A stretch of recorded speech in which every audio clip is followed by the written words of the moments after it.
Tiffany. Hi. So nice to meet you.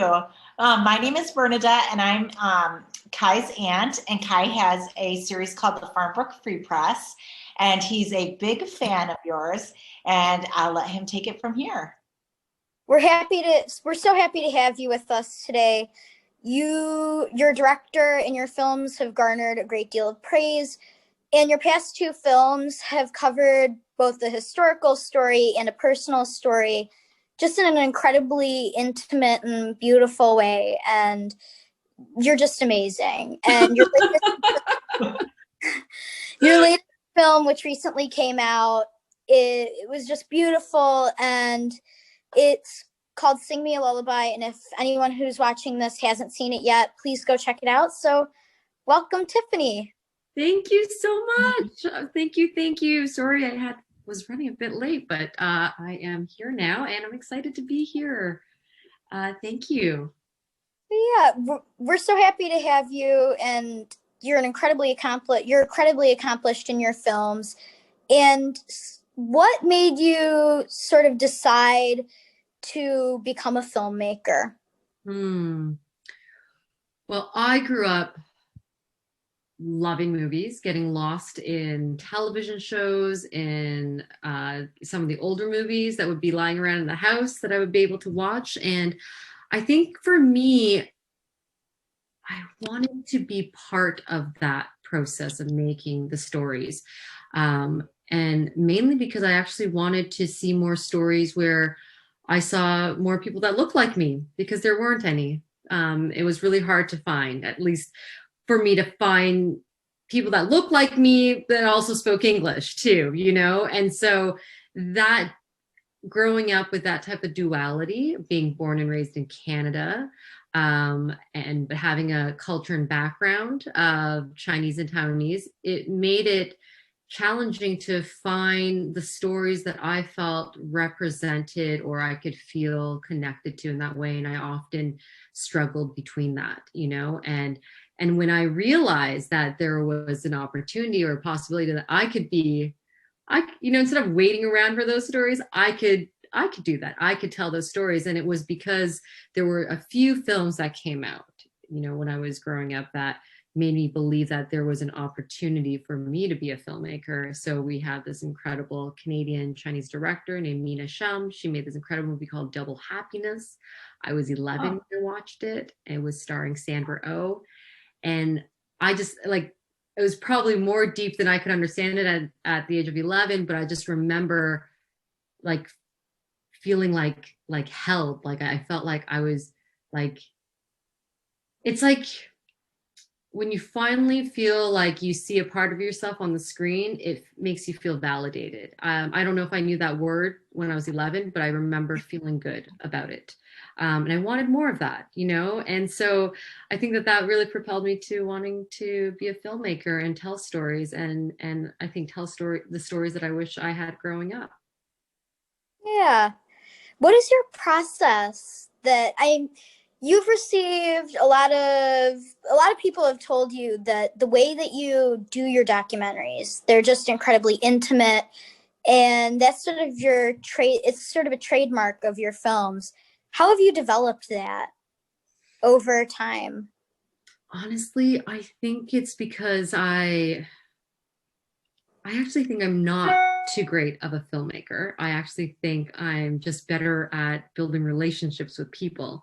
And I think through that has allowed me to have this access to the authenticity of people's everyday life. And I think that to be able to capture the human condition in its rawest essence allows us to see personal stories and be able to have more ways of how we can connect with the characters on screen. So the personal aspect has always been just kind of innate to how I connect with people. So I think of relationship first and then film second. I don't think film first and then relationship second. I think that to me, it's all about the relationships that you have, not just with the people you film, but the people behind the camera as well, who the team you have. and the people that work on your films, even in post-production, to the people who help you market the movie and get it all out there. I think that that collaborative effort is super, super important. It is beautiful, seriously. And even just going and meeting the people in Taiwan, correct? Mm-hmm. And trying to figure out the information, getting it from them to give to you. And then that was beautiful. I know you don't think that people would be so generous right Right. away to, one, allow you to film it as you go along, and two, be so accommodating and helpful to be filmed in a government office like that. And again, I mean, I have to thank the women at the Taipei City Hall, but I also think that they were cute. They were very cute, and they were also just like, I think they felt really sorry for me, just like how genuinely authentic this like girl from Canada who has really bad Chinese that has names that were written actually wrong on the napkin. All of that. I think there was something to see, like how, I don't want to say pathetic, but it was just like I had very little, you know, and I had very, very little to really go by. And I think that they saw that opportunity to help me and saw how genuine the search is, you know. It really was. I was shocked that you were able to find her. Yeah, it was 2005. So it was before Google and smartphones. Oh, wow. Oh, I didn't even realize that. Yeah. Literally, had no idea. Go ahead, Kai. Your film titled The Apology, which is it came before your most recent one. I think it was 2016. Covers the story of women who lived under Japanese occupation and were taken from their homes and were forced into sex slavery. And they don't receive much recognition, which is just horrible. And they live through just horrors. What brought you to their stories and inspired you to broadcast that to people who didn't really know about that? Before I answer that question, I want to know how you heard about The Apology and who and how did you come to it? And I think you might be the youngest person I've ever met that has watched The Apology and is interviewing me. I believe you are. You take that record for sure. So tell me how you found The Apology. I am very into, my dad is from India. I'm really into Asia and the events happening there. And I obviously saw your movie, Sing Me a Lullaby, and I had heard of the comfort women from a channel called Asian Boss on YouTube, which based in South Korea, not sponsored, but their stuff was just amazing on it. And I had actually found The Apology and I watched it, and people don't know about that. And that was the biggest thing for me. I sort of stumbled on it, and it's sort of a good example of, I just found it, and I wouldn't have learned about it in school. They wouldn't have talked about it. And it's such an important thing to know. And so I'm very happy that I was able to find it just through finding one video and then getting connected with others. And that's incredible. I love that. And I love that we are able to access these types of stories so much easier than when I can't believe I'm going to say it, when I was your age, to be able to find that and to source that out. And I think that, like you, that's how I heard about the whole comfort women story. Was actually, it wasn't through school. I wasn't taught about this, and I didn't hear this from my parents. And I only knew about it because I went on a study tour that I was hired to film. I was their camera person to actually film the teachers, you know, going on this trip for 2 weeks. That's how I learned about this. And that's how I met the grandmothers for the first time while they were doing their testimonies in these conferences. And my heart broke, and I went from like immediate reaction was just also anger. It's like, how does nobody know about this? How did I not get taught this in world history, you know? And so I brought this back to Canada, and I realized I wasn't the only one who didn't know, but a lot of people didn't know. And then that really propelled me to want to tell the story, but it's not so much me telling their story, it's creating the space in which they can tell their story, and purposely not using archival footage, purposely using just their present day voices and circumstances and what they're going through, and whether it's like intimate moments with their own children, or a political fight against government, or, you know, traveling around the world. For me, it was to capture a time and place for them, and then allow us to also slowly learn what happened in the past. But for you to, I believe, for us to truly understand the impact of war and these types of atrocities, we have to understand how one has survived through it as well. Then you truly understand just how much it has impacted their life. And it isn't just about learning about the actual details to the rape and the killings. You know, you have to see how these women had survived as well, you know, and for that, they are, to me, more so than anything, heroes for the next generation. They started the Me Too movement long before it was a hashtag. Pioneers. You know? Yeah, exactly. And so for those reasons alone, I think we owe a lot to the grandmothers. And you've seen Sing Me a Lullaby, and I'm curious. You watched Sing Me a Lullaby first before you watched The Apology, right? I Yes. did. Okay, so you watched it in that order, right? So I'm curious, because most people have watched The Apology first, and then they watch Sing Me a Lullaby. How did you find it watching one first? Like, how did you find knowing a bit more about me and then watching me make The Apology? It was almost interesting because I was aware, because you see Sing Me a Lullaby progress beautifully over 15 years. So I was sort of somewhat aware in the back of my mind that during this, you're going through the story of Sing Me a Lullaby. You're finding your own grandma, and you're meeting her, and you're getting to know her and your biological family. So it was almost, that was always in my mind, the fact that you were going through a sort of a journey of your own while doing this. And that was it sort of shaped the way I was looking at it. Like, wow, she was going and doing this, and it's just amazing. It really was just amazing. And I will say the grandmas were just so cute. The little... So cute, right? So let me tell you something. I'm so glad you watched The Apology, because Grandma Chow in the village in China,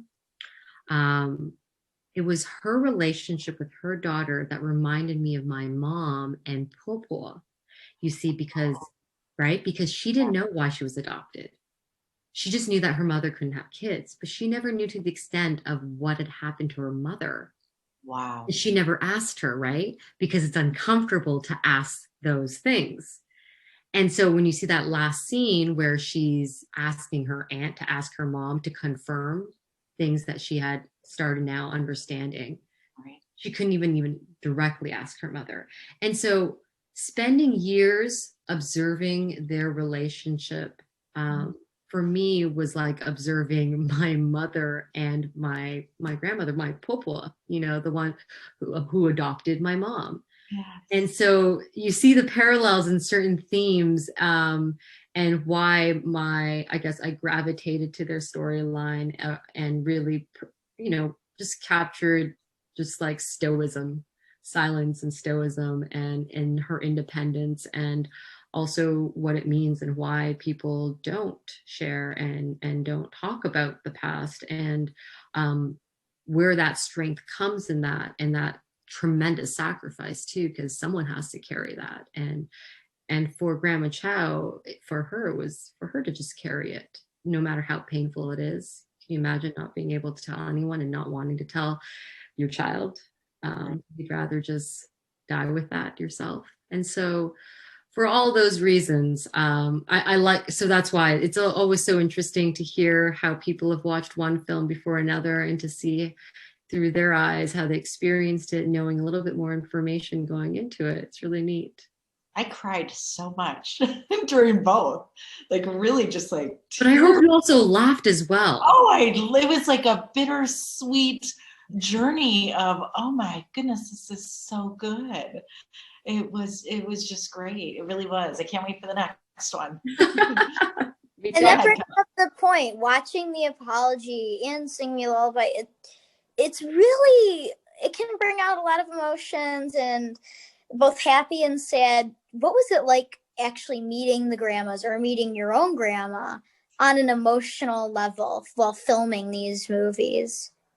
Oh, well, you know, I guess that's why I think maybe I'm not the greatest filmmaker, because again, when I meet them, it's just all heart and all the excitement, and again, not remembering that there's a camera anymore or thinking too much about the camera. The camera's the afterthought. Like I said, I will gravitate to how I feel first and how the person feels first. And so with my grandmother, in 2005, when I first met her, she looked exactly like my mother, just Wow.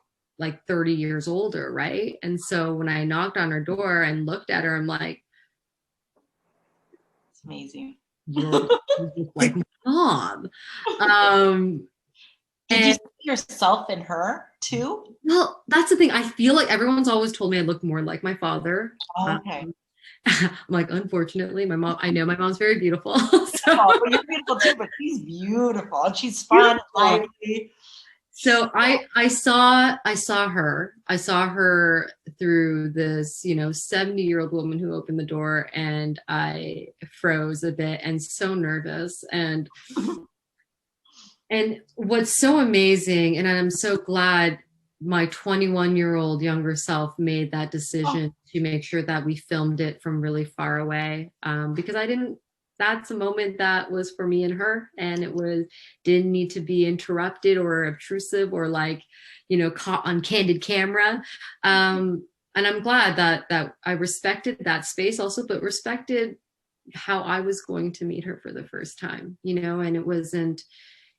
Sometimes the moments that we get to experience is for us, and you could find ways where you can still share that with people, but still honor that presence, that moment. And I made that choice actually in both of my films. So you see that in the hallway scene where the camera is actually standing very far away and not behind me, right? And then you also see that in the apology where Grandma Adela, Lola Adela in the Philippines, she's telling her son about her past, and it's on the Jeep, but you don't hear the audio, and you're just watching from the seat over there, and it's just playing out like that. I love that. And people often ask, like, oh, like the choice of doing that. And I said, because it was her moment with her son. And we were only so lucky to even just be in that same space. But to do any more is to invade. And for me, it's to invade too far. Whereas I think respectfully, you only need so much to know what is actually happening. And just like when I met my grandmother for the first time, it was, that this is a big moment, for both of us. And there are just certain moments you must honor for the present and for how that other person's going to feel. Yeah. And that's kind of how I felt with all the grandmothers I got to meet. I met over 35 survivors. Did they love you? I was for most of them, I was like their honorary granddaughter that they loved to see. And everyone, you must have grandparents, right? Yeah. Yeah.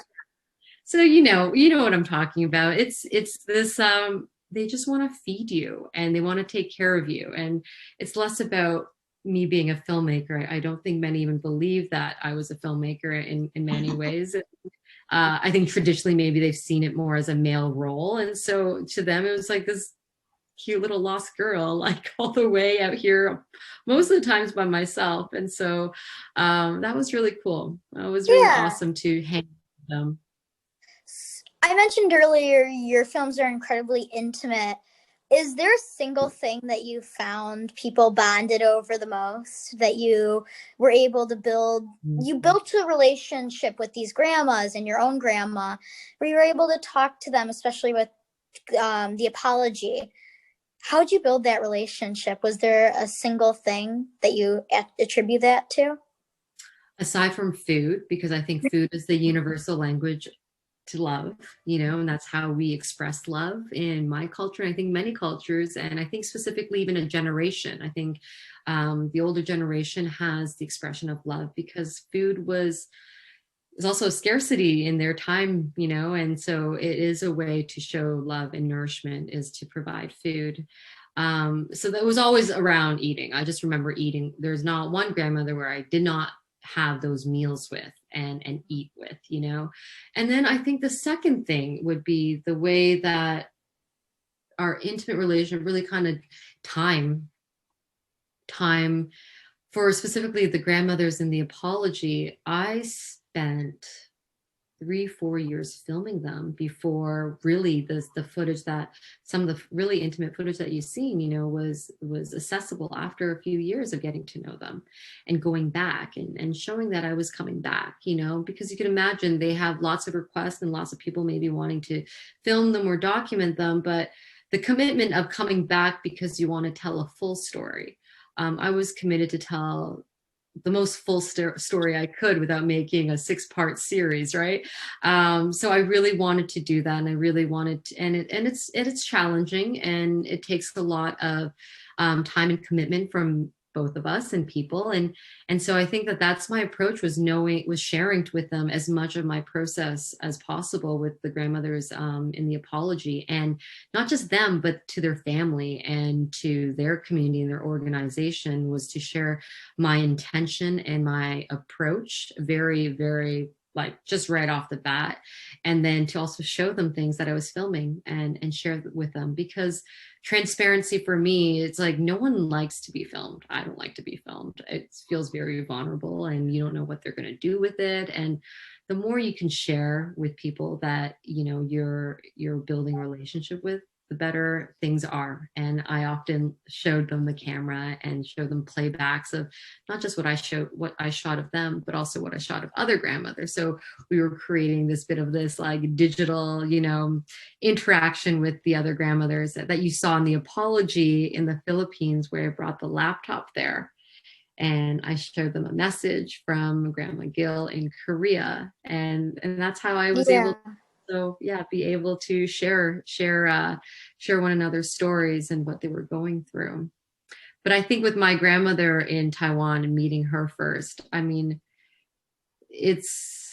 we were experiencing something that is just what happens, I think, if you're fortunate enough to find someone that you've never met before, but you're connected through blood. And I think those are just the natural reactions that you would get. And we were just getting to know each other, and singing was the way that we did it. And it was also through food, because I definitely ate a lot of food with my grandmother. But we also did a lot of karaoke, and it's because I love the karaoke restaurant scene in the apology. It was just the cutest, because you turn around and you're like, this is my family, and it's everyone around the table, and then you've got you and your grandma singing. You know what? That's my favorite scene. That's actually, and I told my editor, Feng Shi, incredible editor, she edited that scene together where I look and I'm like, that's my family. And then there's photos, and then we cut straight to me singing with my grandmother. And that is by far my favorite moment. And I just think that it was just something that everything was just so pure, of like a moment captured in time, of like feeling so incredibly shocked and awkward and being thrown into karaoke. I found out, obviously, while I was there, that my grandmother actually works at that karaoke bar. And so the reason why I went to go find my grandmother in the middle of the night versus during the daytime is because when I first went there during the day, it was that she wasn't home. And they said that she was working and to just come back. And I was shocked. I didn't know who, like, what? Isn't she like a grandmother? Like, what is she doing? So that's why I waited for her to come back home. And that's when I knocked on her door. And then there she was. And then I found out later on that this is the bar that she works at. I love that because you also see in the last scene your mom just singing to your grandma, or your mom and your grandma dancing at the karaoke bar. In And karaoke bar, yeah. And then me and my mom also like. Do you sing karaoke? Do you like karaoke? Every now and then, yes. What's your favorite song? Oh. Your go-to song that you love to sing? Oh, it depends on who I'm with. I've done Lady Gaga with friends, but oh my God, which Lady Gaga? What was the one oh God, there was one where I played it at a recital and now I forget the name and I'm not good with the names. But if I'm with my little grandma or we just sing some old Bollywood songs, she's very into old Bollywood. So oh my God, you have to sing a verse for me. We're going to launch this campaign about asking people what their favorite karaoke songs are, and we're hoping that people are going to post it because so much of Sing Me a Lullaby is around singing and so much of it is karaoke as well, so you're gonna have to sing me a verse. Go ahead, Kai, sing a verse. There was one which is a lullaby, and my dad used to sing it when I was little. I remember because I had horrible separation anxiety and I would not go to sleep or I would not go to school unless I thought that they were waiting outside. Of course, they drove away. It was Tim Tim karte tare, ye kehte nunsare, tu jano hai chapano se mindiya pokare. And it was just this beautiful little lullaby. And my grandma would sing it to me too, and she still does over the phone. And it's just the cutest. That makes me cry. You're the best, man. You're that's everything for me. I have to ask, what was it like? Did you screen the entire film to the grandmas that were in Sing Me or and the apology? Did you show it? Yeah, so in the apology, it was very, very special. We got to invite Grandma Gill because she was the only one that was healthy enough to fly to Toronto. So you could actually check out our Facebook page and you will see footage of Grandma Gill in Toronto at our world premiere. And she's watching the film with 800 people in the theater and does a Q&A afterwards. And it's funny, before she came, I had asked her if she would come, she would accept our invitation. She's like, yeah, of course I will. I've never been to a movie theater before. I'm like, never been to a movie theater before? She's like, no, when would I have ever had time? So it turns out she's never actually watched a full-length hour-and-a-half movie. And the first one, it would be her own movie. And that was super special. And in the second screening, I didn't think she was going to come to the second screen. It was 10 a.m. in the morning. And it was, again, sold out, 400 people now. And she, at the end of the movie, when we did the Q&A, she took the mic and she just started singing. And she serenaded everyone at the Lightbox Theater, and there's a clip on it on our Facebook page. You have to see it. It is absolutely beautiful. So we were able to watch the film many times with Grandma Gill. I also watched it with her in LA, and that was actually the last time I watched with her was in LA, and it was quite, it's bittersweet because she, her dementia is kicking in. She actually doesn't remember much of what was filmed. And so there's something really beautiful and special to be able to now watch the film next to her because she reacts to herself and she thinks she's amazing. And she'll be like, I can't, oh my God, I can't believe I did that. And obviously her favorite scene is with her son. But there's something remarkable about being able to remind someone of their incredible, heroic, and just nature, to be able to give someone their own legacy back for them to remember and to be able to be proud of. And for us to have the apology film for her to watch and see that is worth everything. That to me is just like the greatest gift that we can have, is to have something that can do that for her. With Grandma Chow, it was really special. You could also find it on our Facebook. Is my mother came back with me to China and we screened the film. So me and my mom screened the apology personally on a projector in her village with her and her daughter and her granddaughter. And that was a huge, huge deal because Grandma Chow's daughter wasn't ever sure if she would ever share this with her daughter. And because she let her daughter watch the movie, it was a really big deal. It was really special because it just showed that certain cycles were being broken and that she wanted her daughter to know this story. And so, yeah, Grandma Chow watched it with my mom, and my mom helped me translate it because back then we didn't have the full Chinese translation. So she was live translating it. And my mom we all slept in the same room together. It's really amazing. So Grandma Chow at that point moved down with her daughter. And so she had one bed over there in the one room. Me and my mom slept in the other bed. And it's moments like that where I'm like, how fortunate am I to have these experiences? And unfortunately, Grandma Chow has passed away 2 years after she had passed away.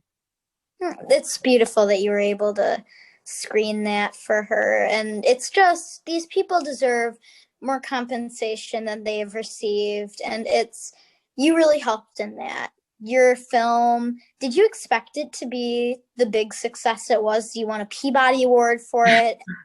Well, the truth is, the difference between Sing Me a Lullaby and The Apology is that I think so many people, invested their time and commitment.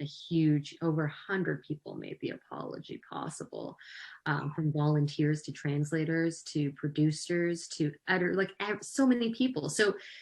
And we were all wanting this film to make an impact and make a difference. And so when people have asked me, oh, did you ever expect for it to garner all this success and attention? I said, absolutely. I had expected the grandmother story to be in the homes of every single human being in this earth because that's what they deserved. And I knew that everyone that worked on this movie also believed in that. So it was obviously, we're always very surprised. But at the same time, I'm also like, they deserve it. Like the grandmother story being a Peabody Award-winning film now lives in that legacy, which they deserve. Which absolutely 100% these women, should go down in history like this, and their stories should be preserved, and it should be accessible, and people should be able to find it very easily, and for you to be able to find it and watch it. Now with Sing Me a Lullaby, it's different because it's a personal film, and so I am completely blown away, unexpected about anything that's happening with Sing Me a Lullaby because it is so personal. Like, who really? I've lived with this story for 15 years and with my mom, and so for both me and my mom, our reaction is like, I can't believe people find us interesting in this way. Like, it's just, for me, it's always been a movie that was for and dedicated to the women that have come before me, to my mother and to my grandmothers. Like, it's always been that, to be able to complete it and to finish it in a timely fashion. And so the fact that, we had a wonderful world premiere at TIFF, and I was just like grateful for that, to get into this incredible festival, and then to win a prize there, and then for things to trickle and just snowball from there is just like unbelievable. I did not expect that. That 100% was like surprise. Just all. What was your mom's reaction to? Well, she didn't think I made a movie. She doesn't believe a short film is a movie. So at first she was like, what? Is this really a movie? But it's not really a movie, right? And I'm like, well, Mom, no, it's actually a movie. It's like, oh yeah, but it's a short movie, right? And I'm like, still a movie, Mom, still a movie. I just love her.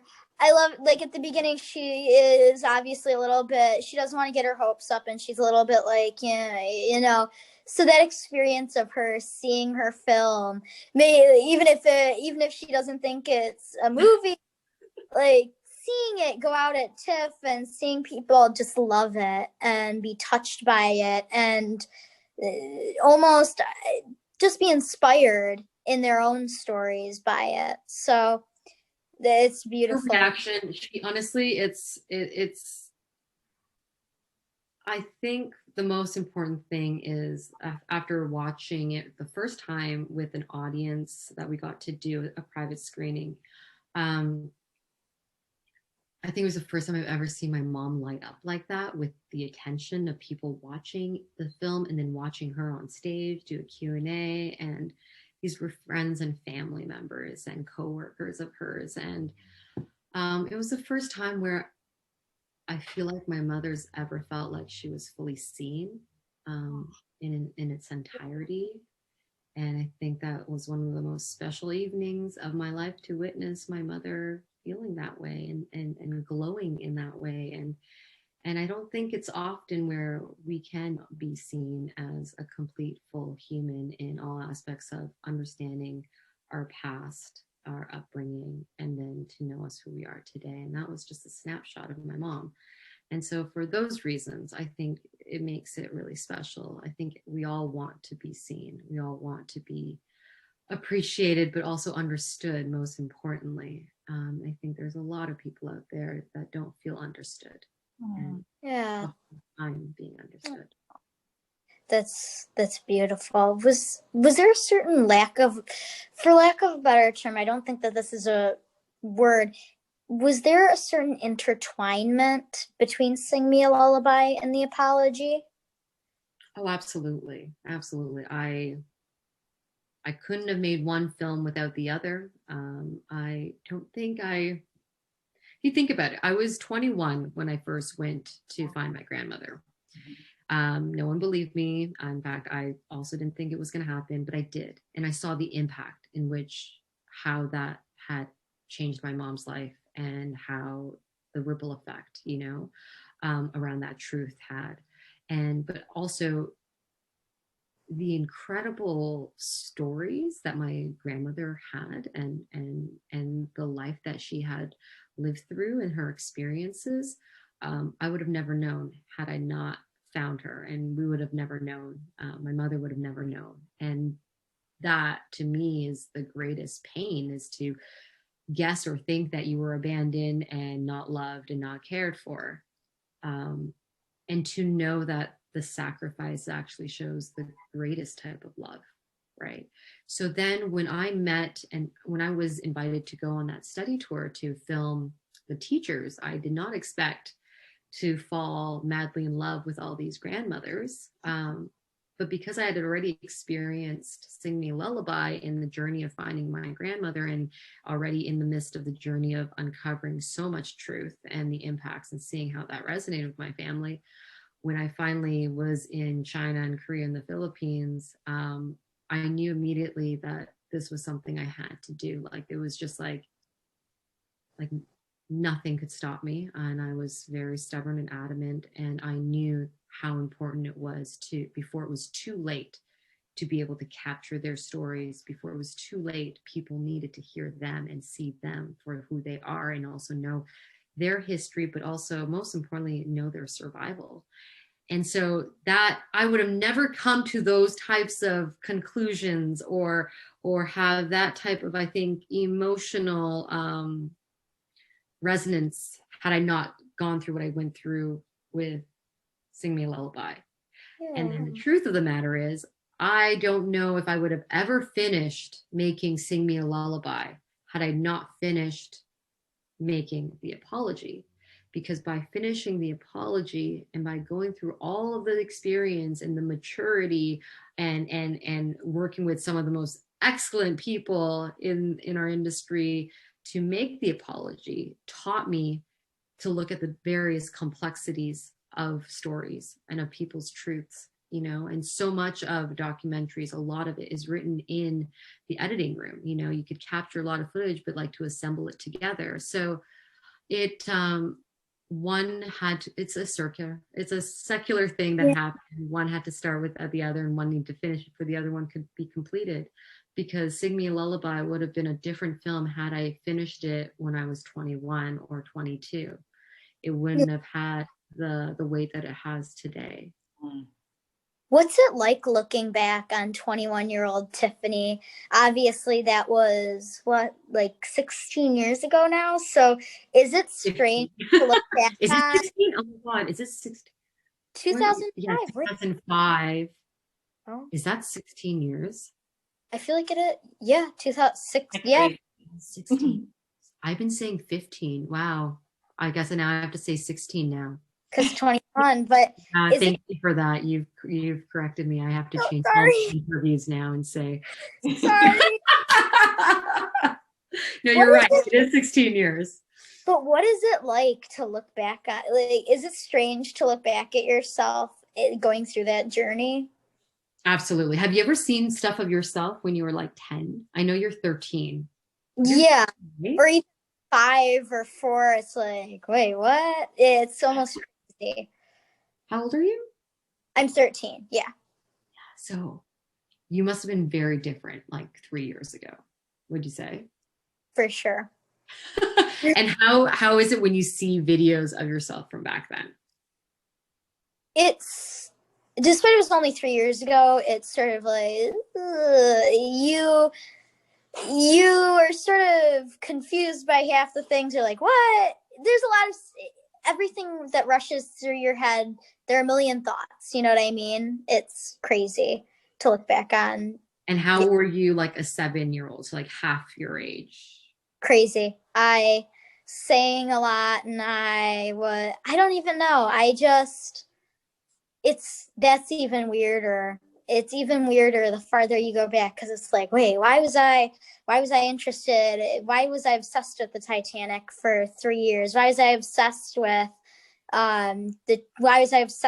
cars for 3 years? It's sort of strange to look back and be like, huh.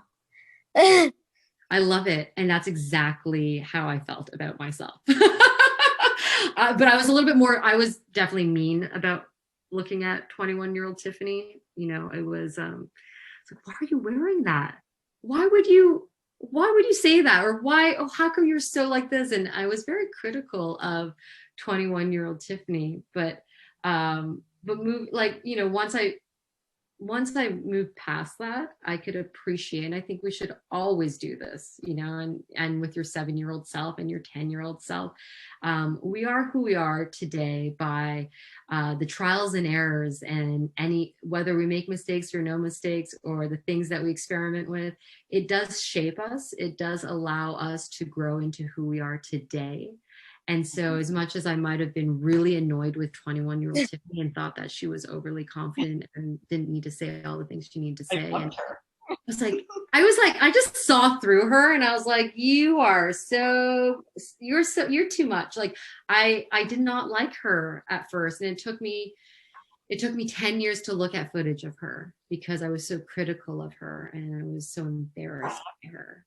Then I got over her, and then the moment I started loving her for what she did and realizing I wouldn't have been able to do what 21-year-old Tiffany did, I think that's when I was able to finish looking at footage of her. So much like yourself, when we look back, we do question all those things, and those are all the things that go around the head. And it's more, it's more it's a confusing process, but it's one that you have to do if you're going to make a movie about yourself. Aw, I love that. I love that. I will say, you mentioned at the beginning of the film that it's sort of traditional, and it's a big cultural thing to sort of not ask about things like the biological parents, etc. So what prompted you to search for, what was the moment that sort of made you decide, you know, let's find her mom. Let's do this. I think, you know, it's not that it was just that year that I found out. I had known this for many years growing up. It was always used as a way to make me appreciate that I have my mother and that I know where my mother is. My mom has always made it a point to tell me how lucky I am because I had her by my side. And you grow up with that, and then you see the other side of the things that, you know, your parents missing. And we take for granted growing up as kids. I don't know about you. I feel like you're definitely far more mature than I was when I was 13. So maybe you do already see those things with your parents. But for me back then, actually I was around 13, 14. So just imagine me your age, okay, is when I'm understanding the weight of of what not knowing looks like. And I'm seeing that on my mom. And I'm seeing, and I'm also questioning how unfair that is, right? So I'm sure there's things that you've witnessed in your life where you're like, oh, that's so unfair, that's so unfair. So can you imagine you're growing up with this thought of how unfair things are, and specifically how unfair things are for your mother. And finally you're at an age, you're 21, it's summer break, and you are able to now convince your parents that they should buy you a plane ticket because you're old enough to go on a plane by yourself to go on this adventure, to go look for all this thing.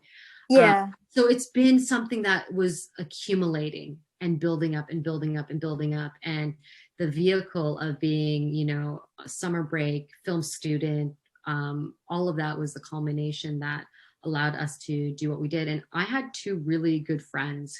You don't see them in the movie, but they're the reason why I even had any confidence to just jump on a plane. I don't know if I would have gone all by myself, but I was with two friends who also didn't speak at all any Chinese at all. So Luke and Eugene was filming, and Luke was our production manager, even though he didn't speak any Chinese. And so we were just young kids, you know, seeking out this adventure. What was the experience of seeing your mom watch it and seeing your mom meet these people? You see, in the early part of the movie, you see a scene from 2005, and you see really how much it affects her that she doesn't have her mom to go to. She doesn't really have a maternal relationship with Popo, so she didn't really ever get hugs or kisses as a kid. She didn't get that, and she doesn't have someone to go to with her problems. What was it like seeing her meet them? I was nervous, but also super excited. And that scene where you see my mom lying on the bed and I'm talking to her with the camera, that was like right after. So it was like the very first conversation. I was able to like just capture what she was feeling. And it was exactly that. It's exactly how, like, that couldn't be more the truth of what that moment felt for both of us. Like I was excited, but I also, the way that she reacted was also like also bittersweet, you know, like I've been waiting for this for so long, you know. And that's, you see, the problem here is that we are so conditioned in the movies that we grow up with around the Hollywood ending and the beautiful ending. Where we have, you know, the happy after the kid ending, right? went off, and yeah.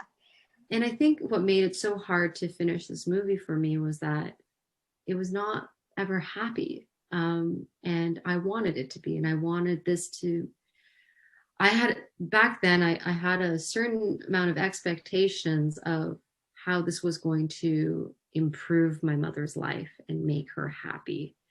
But for a large part of that, I was confused and thought that I had actually made it worse.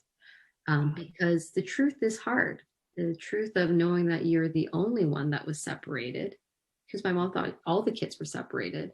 The truth where you think that you were left for adoption because your parents couldn't take care of you versus being sold.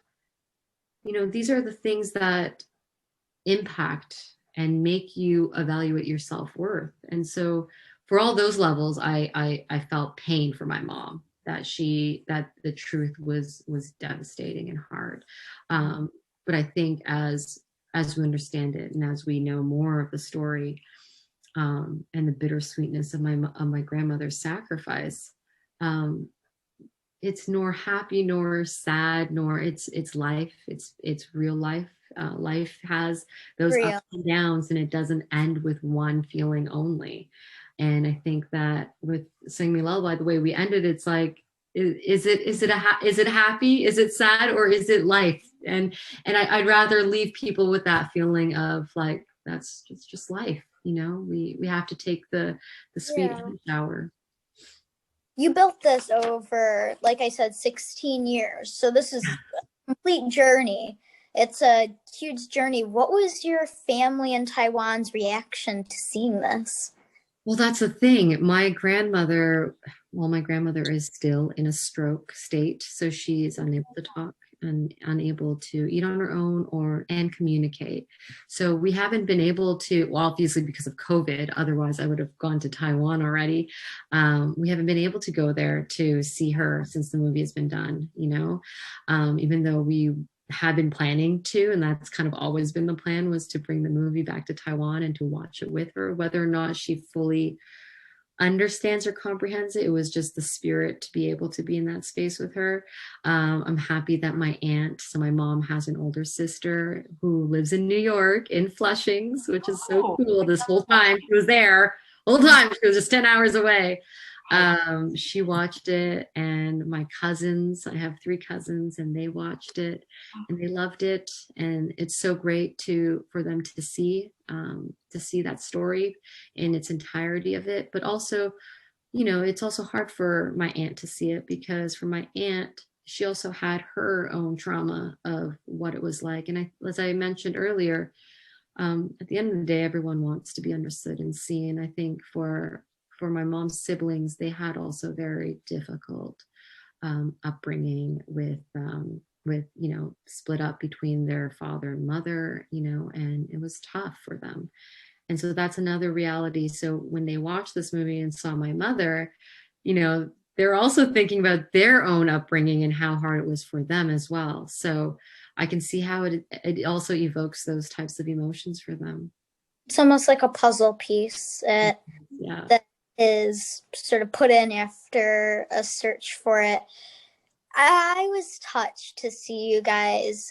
One of my favorite scenes in the movie, where, obviously your grandmother went through the stroke, and I feel like despite the scientific part of it, when you see her just watching the video of them doing karaoke, it's like she remembers something or she sees something, and it's beautiful. It is just truly beautiful watching your grandma. It's beautiful. And I think she does. She lights up every time. I think something registers for her. And the very, very first time I ever showed her something, she made a noise like she was screaming, but I think it was like sadness because she wanted to dance. You even mentioned like there were tears in her eyes, and it was beautiful. What advice would you give to someone that's going through a similar situation to what you were going through in the lullaby, in Sing Me a Lullaby? I think my advice is,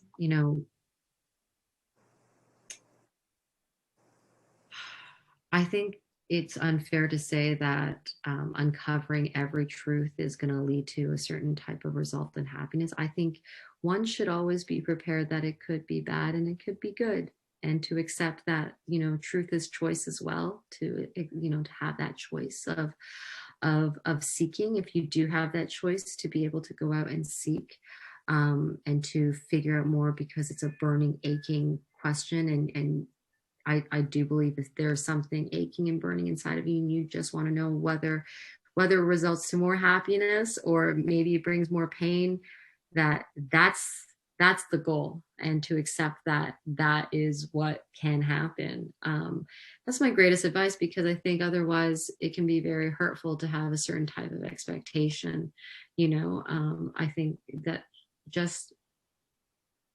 think that if anyone has ever had an aching, burning question around their lineage, their childhood, their parents, or their siblings, or anything like that, I think it's always worth to be able to try, because I think the effort in itself and that process in itself can be healing in various ways. Whether or not you find them or not, it's still that journey, and that journey is still yours. And so much like Sing Me a Lullaby, as much as this was the end result of finding my grandmother, the process in itself has brought me closer to my mother, closer to also myself, and for the generations that will come after. And so I think that that's something really important to remember and take away if anyone out there is going to embark on finding truth. Yeah. Watching you meet them, and it is a sad, but it's a real story. And that's the beauty of it. Watching you meet them, watching you find out, watching your mom find out. And it's just so cool. So thank you so much for joining us. You're just an amazing person. And if anyone watching this wants to see the apology, which just please do, it's amazing. You can find that on Prime Video, correct? And Sing Me a Lullaby, you can find on YouTube from The New Yorker, or it's available on other sites. PBS. Yeah, on PBS. And if you're in Canada, you could also find it on CBC Gem. But yeah, The New Yorker is worldwide. If you can access YouTube, you can watch the whole movie. And The Apology is on Amazon and iTunes, and DVDs are available. Icarus and the NFB. And be sure to go to Tiffany's website, Tiffany Hsiung, Tiffany HSIUNG.com. And I don't believe that you have your donation systems up yet, but please. I don't. but hey, one day we might have to call upon the community to support us in Oscar campaign that goes further. Let's all knock on wood there.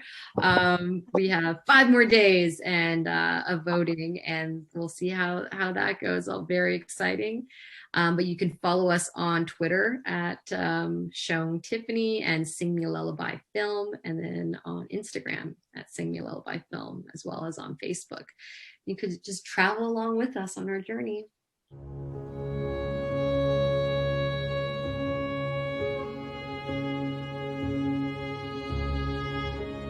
I sometimes forget that my mom was once a child too. As I got older, I realized that there was a reason for why I felt like a piece of her was missing. I haven't seen my mom since my father was doing something. Okay, I know you don't think I'm gonna find them and stuff like that. You're gonna have the foremost difficulty, which is a language barrier. But I'm trying, no?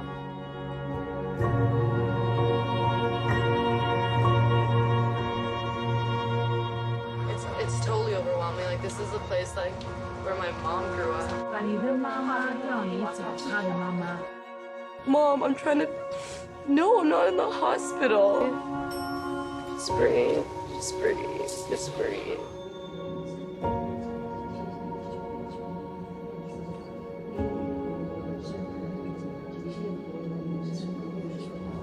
Surreal. I can't believe it. How could my mom live without knowing the truth about such an important part of her past?